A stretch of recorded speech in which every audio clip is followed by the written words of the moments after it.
বিসমিল্লাহির রহমানির রহিম। প্রিয় দেশবাসী, আজকে সোশ্যাল মিডিয়া থেকে শুরু করে প্রত্যেকটা সংবাদ মাধ্যমে একটা টক অব দ্য শিরোনাম আমাদের জাতীয় সঙ্গীত নিয়ে বিতর্ক। এই জাতীয় সঙ্গীত আমরাও পড়েছি স্কুল জীবনে ভাই, জাতীয় সঙ্গীত সবাই পড়েছেন দেশপ্রেমের চেতনায়। কিন্তু এই জাতীয় সঙ্গীতের আসলে সমস্যাটা কোন জায়গায়, সেটা জাতিকে খোলাসা করতে হবে। আমি মোটামুটি লেখাপড়া করছি, অনেকে আমাকে মনে করেন যে ভাই আপনি জানেন না। আসলে আমরা কিন্তু মোটামুটি একেবারে কথা হয়তো মিডিয়ায় বলি, কিন্তু আমরা আগে গবেষণা করি যে আমি একটা কথা বলার পরে সেটা যদি সত্যায়িত না হয় তাহলে আমাকে সেটার জন্য পানিশমেন্ট হতে হবে। জাতীয় সঙ্গীতটা এখন আমরা সম্পূর্ণ মাইক্রোস্কোপ যন্ত্র দিয়ে যদি পরিষ্কারভাবে পরীক্ষা করে দেখি, জাতীয় সঙ্গীতের ভিতরে বিভিন্ন লাইনে ইসলামের সাথে সাংঘর্ষিক অনেকগুলো বাণী উচ্চারণ আছে। যদি আপনারা চ্যালেঞ্জ করেন, আসেন দেখাই দিব জাতীয় সঙ্গীতের কোন কোন লাইন কোরআনের সাথে সাংঘর্ষিক, ইসলামের সাথে সাংঘর্ষিক। কেন?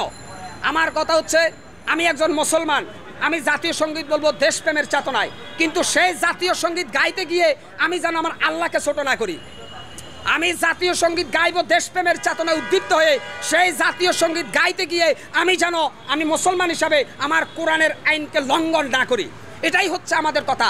আমরা মনে করি যদি জাতীয় সঙ্গীতকে রাখতে চান, যারা বুদ্ধিজীবী আছেন, জাতীয় সঙ্গীতকে সংস্কার করতে হবে। জাতীয় সঙ্গীতকে সংস্কার করতে হবে। জাতীয় সঙ্গীতের লেখক হচ্ছে রবীন্দ্রনাথ ঠাকুর। এই জাতীয় সঙ্গীত আবিষ্কার হয়েছে, লেখা হয়েছে 1905 সালে। জাতীয় সঙ্গীত 1905 সালে আবিষ্কার হয়েছে। জাতীয় সঙ্গীতের সাথে স্বাধীনতা যুদ্ধের কোনো সম্পর্ক নাই। আপনারা পরিষ্কারভাবে শুনেন, জাতীয় সঙ্গীতের সাথে আমাদের স্বাধীনতার কোনো সম্পর্ক এখানে নাই। জাতীয় সঙ্গীত কি? জাতীয় সঙ্গীত হচ্ছে রবীন্দ্রনাথ ঠাকুর আমাদের এই বাংলাদেশকে তিনি একটু উনার ধর্মে হাইলাইট করতে চেয়েছেন।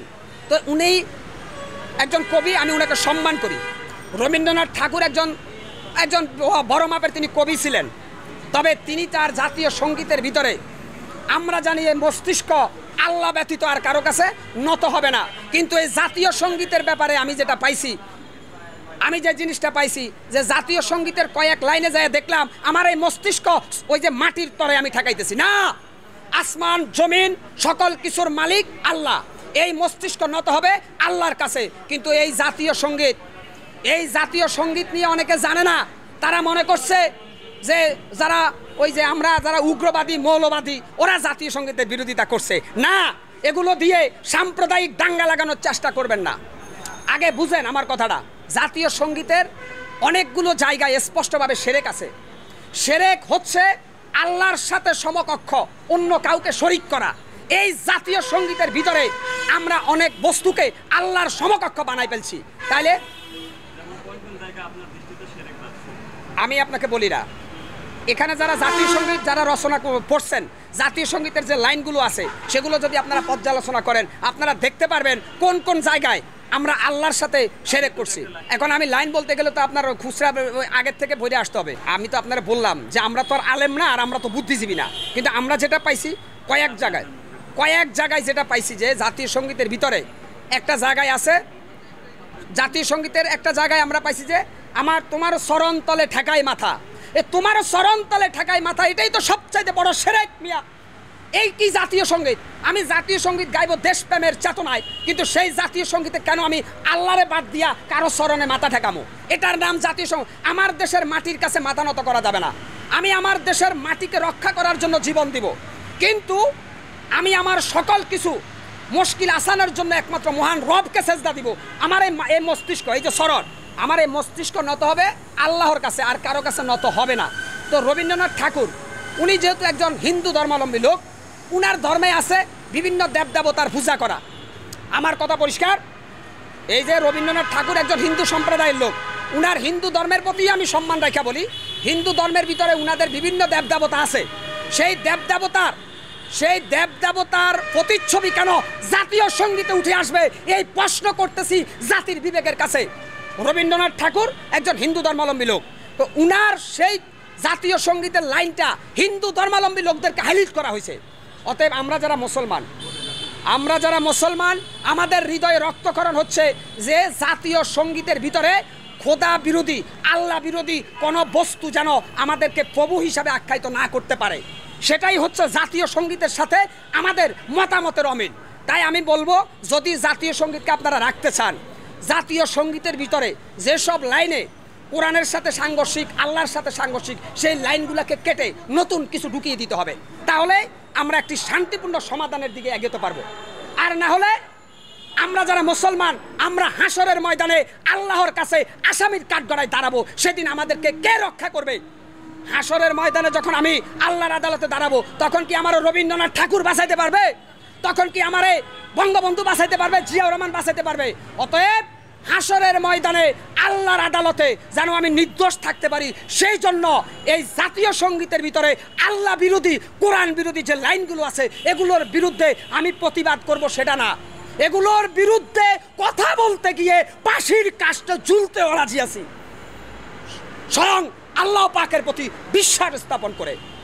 এখন কি আপনাদের বুঝাইতে পারছি যে জাতীয় সঙ্গীত নিয়ে আমাদের সমস্যা কোন জায়গায়? এরপরে যদি কারো মাথার মধ্যে না ঢুকে, তাহলে গোটা কোরআন শরীফ বালতির মধ্যে সুবাইয়া ওরে পানি খাবাইলে ওর মাথার মধ্যে থেকে ভূত আর যাবে না, কারণ সে রামার বামের এজেন্ট এই দেশে প্রতিষ্ঠিত করতে চায়। এরা ক্ষুধাতহী নাস্তিক। আচ্ছা আসেন, আমার সোনার বাংলা, আমি তোমায় ভালোবাসি, চিরদিন তোমার আকাশ তোমার বাতাস, আমার প্রাণে বাজায় বাসি। তো চিরদিন তোমার আকাশ বলতে কার আকাশ? আকাশের মালিক আল্লাহ। আপনি আকাশের মালিক কারে বলেন? বাতাসের মালিক আল্লাহ। আপনি বাতাসের মালিক কারে বানালেন? আমার কষ্ট এখানে, এখানে বুঝেন, চিরদিন তোমার আকাশ তোমার বাতাস, আমার প্রাণে বাজায় বাসি। তো আমার আকাশ, তোমার আকাশ তোমার বাতাস বলতে কার আকাশ, কার বাতাস? আল্লাহর দেওয়া অক্সিজেন, আল্লাহর দেওয়া বাতাস, আল্লাহর দেওয়া আকাশ, আল্লাহর দেওয়া জমিন, সবই তো আল্লাহর। তাহলে এখানে শিরক কেন ঢুকাইলেন আপনি? অতএব শুনেন, দিন পরিবর্তন হচ্ছে, এখন আপনার সোশ্যাল মিডিয়ার যুগ, তথ্য প্রযুক্তির যুগ। একসময় মানুষ শুধু মুখস্থ কোরআন শরীফ পড়তো, অর্থ জানতো না। এখন ইউটিউবে সার্চ দিলে কোরআনের প্রত্যেকটা সূরার বাংলা অনুবাদ আমাদের সামনে চলে আসে। আমরা এখন শিরক কাকে বলে এটা চিনতে পারি খুব সহজে, আলেম ওলামা লাগে না। ইউটিউব, গুগল, আপনি যদি সার্চ দেন, পুরা কোরআন শরীফের পুরা বাংলা অনুবাদ আপনার চোখের সামনে আসবে। আপনারা জাতীয় সঙ্গীতের যে লাইনগুলো আমি বলছি, ম্যাক্সিমাম লাইন কোরআনের সাথে সাংঘর্ষিক, আল্লাহর সাথে শিরক, এগুলোকে বাদ দেওয়াটা আমাদের নৈতিক দায়িত্ব, ইমানি দায়িত্ব। যাই হোক ভাই, না, আমি আমার জায়গা থেকে 100% শিওর হয়ে বললাম, এই জাতীয় সঙ্গীত হয় একবারে উঠাই দিতে হবে, আর নাইলে ম্যাক্সিমাম লাইন এগুলোকে কেটে সেটে পরিষ্কার করে নতুন করে আবার সংস্কার করতে হবে। এটা হচ্ছে একজন মুসলমান দেশপ্রেমিক হিসাবে আমার উদাত্ত আহ্বান থাকবে এই দেশের বড় বড় বুদ্ধিজীবীদের কাছে। আমার পরিচয়, আমি একজন খেটে খাওয়া মানুষ, দিনমজুর, সাইফুল ইসলাম।